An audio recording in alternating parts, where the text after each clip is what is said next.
So I want to talk to you about just a story in my life recently about ownership and its value. And then I want to turn it around and just kind of give you a couple prompts for thinking about ownership in your life as the key to building wealth and having some sense of control and power.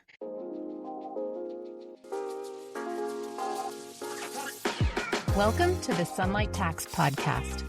In this show, we're talking about taxes, money, and careers for self-employed people who have a big vision for changing the world with their work. I'm your host, Hannah Cole, artist, tax pro, author of Taxes for Humans, and the founder of Sunlight Tax. If you're a creative or wellness-oriented entrepreneur who wants to grow your business sustainably, manage your taxes, and build a stash of fuck you money so you can control your time and have a bigger impact with your work, you are in the right place.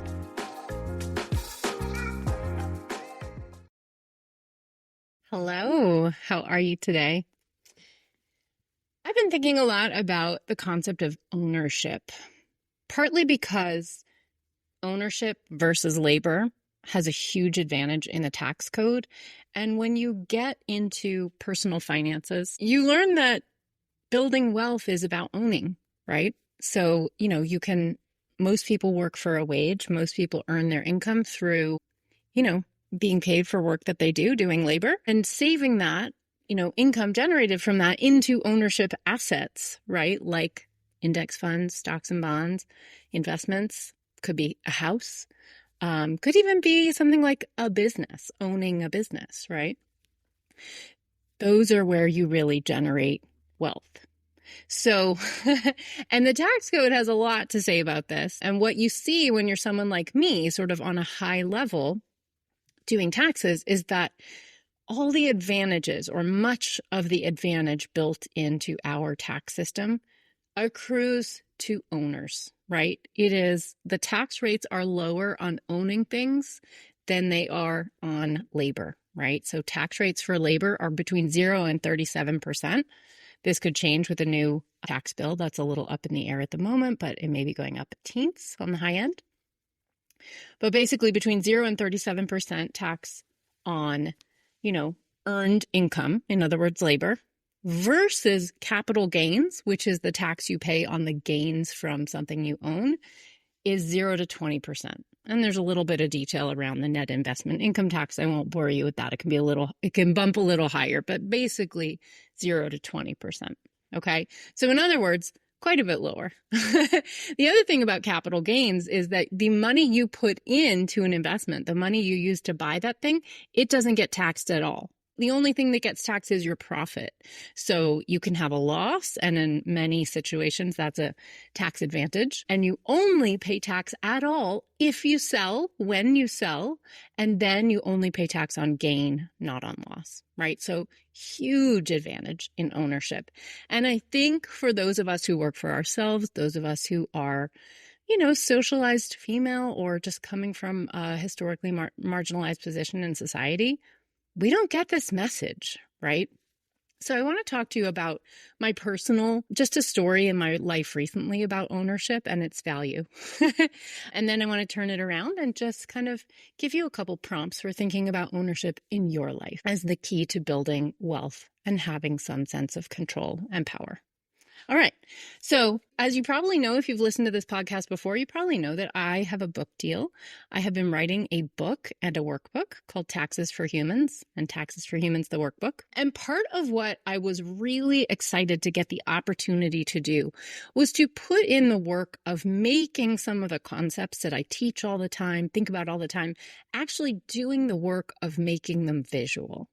Now, all of you who are graphic designers, data visualization specialists, if you are in this area, you know how hard that work is. Making something visual, making a complex, abstract concept visual can be so difficult. It is so much work. And the amazing, ironic quality of it is the better a job you do, the less work it looks like it was, right? Your goal as a great designer is to make it look and feel really simple and intuitive, right? But actually, the work that goes into making something seem simple is much more than the work that goes into making something feel complex. So this is the irony. It takes a smarter, more ingenious, more thoughtful person to make something look easy than to make it look hard. I have many other ways that that thought applies to other parts of the world, academia being one of them, gatekeeping information being another. You can definitely see that I live out my feelings on this through my work with Sunlight Tax and trying to keep things really, really simple and intuitive and friendly. But it's work, huge amount of work. And so the thing is, I know that work is worth it. I know it's going to really help people. So there's no question I'm going to do it. But as I was negotiating with the publishing company, my actual details of my book deal, once we kind of got down to the details, something that I realized was really important to me is that I didn't want to, I knew I was going to have to do all the work of these diagrams. Like they could bring in a graphic designer to work with me. But even if they did that, that person would have to work so closely and constantly with me to revise and revise and revise, which is a necessary part of making complicated text concepts visual. I knew that it would not be something, one, that they would want to pay for, or two, that would be just easy, straightforward work for that designer to do.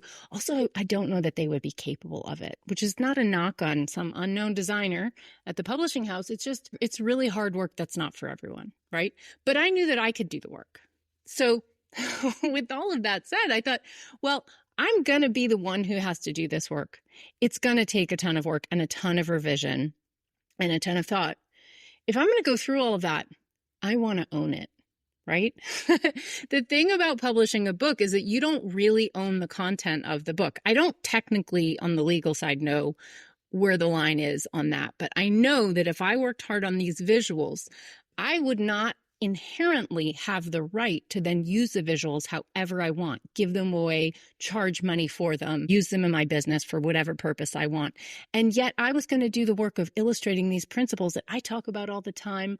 I'm the one who's sort of figured out how to do it. So it was so important to me that I own these diagrams. And so I negotiated that into my contract. It was just so key and so critical that it was the number one most important thing to me probably in my book deal, right? Because once you see that visual that's really simple and looks great, it feels intuitive and it's really easy to rip off too, right? Like somebody else can think that they came up with the idea once they see mine. They don't even realize that I'm the one who clarified it in their brain, right? So anyway, good news is it worked. I have a great agent. She helped me get that through. The publishing company was actually very lovely about it. They didn't push back at all. They were like, okay, sure. So it's cool. But I feel like it is so important to me and I'm so proud that I own my diagrams. And you know what? Guess what? If you want to pre-order my book, and you want to send me a DM and there's some concept you're interested in, if I have a visual, DM me this summer. I'll send it to you because I own it. And I can do that. P.S. I'm only extending that offer over the summer. And if you have pre-ordered my book, if you have done that, I'm happy to do that for you. I can't make this offer in a busy season where 100 people would write to me and ask for that because I don't have the capacity. But if a couple of you reach out and have that, send me a DM at Sunlight Tax on Instagram and you want to know if I made a diagram to address this particular thing you want to understand, I'm here for it. I will send you that. Okay. So with all of that was a bit of a long-winded way to say that this piece of ownership over work that I did that may or may not have importance to other people around me who are touching this project, but has deep, profound importance to me. This was something where I wanted to own it. I have come full circle on this. I used to give away everything I did for free. I'm still very generous and love being generous, but there are certain places where it really matters that I am the one who owns the thing, owns my own work. So I want to throw this question back at you to reflect on. What are the ways that you could bring more ownership into your life? I say this because if you are like me, a person who grew up in the creative world, the generous world, if you were socialized, female or historically marginalized, you may have been given a lot of messages throughout your life that you're not supposed to advocate for yourself in this way, right? That you're supposed to be a good worker, be nice and accommodating, right? I certainly had those messages. And I just want to be here from the other side, full circle, and say, you know what? Ownership is important. Owning your work, owning your ideas, owning your money, being on the good side of the tax code, these things are important for you too, my friend. So what are the ways that you could bring more ownership into your life? And I'm going to give you two examples. One is something everyone can do. Probably both of them are things that everyone can do, but I will give you two. One, when you do a project with someone, rather than downplaying your contributions, which may be kind of your instinct, it may be your upbringing, rather than downplaying your contributions, take some time to think through the value that you are really bringing to that project. Don't discount the value of the things that come easily to you. They don't come easily to everybody. Your magic is unique. And just because it's easy for you doesn't make it easy for everyone, right? What's easy for me is really going deep in a hole of teeny tiny tax details, right? I can do that. It comes easily to me. Does that come easily to everyone? Oh, hell no. That one I know really well, right? I know a lot of people, and I know this because when I ask a lot of teeny tiny detailed tax questions of people, I can see certain people will just check out really fast. They're like, I can't handle this anymore. And it makes me realize like, oh, this thing that I can do that I sometimes take for granted, this is not universal. This has value, right? So I want you to think through those things in your life, in your world, those skills you bring to the table, especially when you're working in partnership with other people. If you do projects with somebody else, and this is a place where empathy, that wonderful, beautiful empathy that you have, this is a place where that can really serve you because your empathy enables you to put yourself in the position of the other person that you're working with, right? The other stakeholders on your project. And it's really a valuable exercise for you to think through their perspective. What are the things about this project that are hard or a pain in the butt for them, right? Not for you, but for them. What are they trying to get out of this project, right? Is this a busy person, someone who owns a business and has 3 young children and they just don't have enough hours in the day? Well, perhaps in that scenario, your ability to spend long hours on some aspect of the project, maybe that is a huge value that you take for granted that they do not, right? That could be one aspect. It could be the way, like these teeny tax details, you might have an ADHD brain like mine that can hyper-focus on things that other people cannot. Maybe it's something like that, right?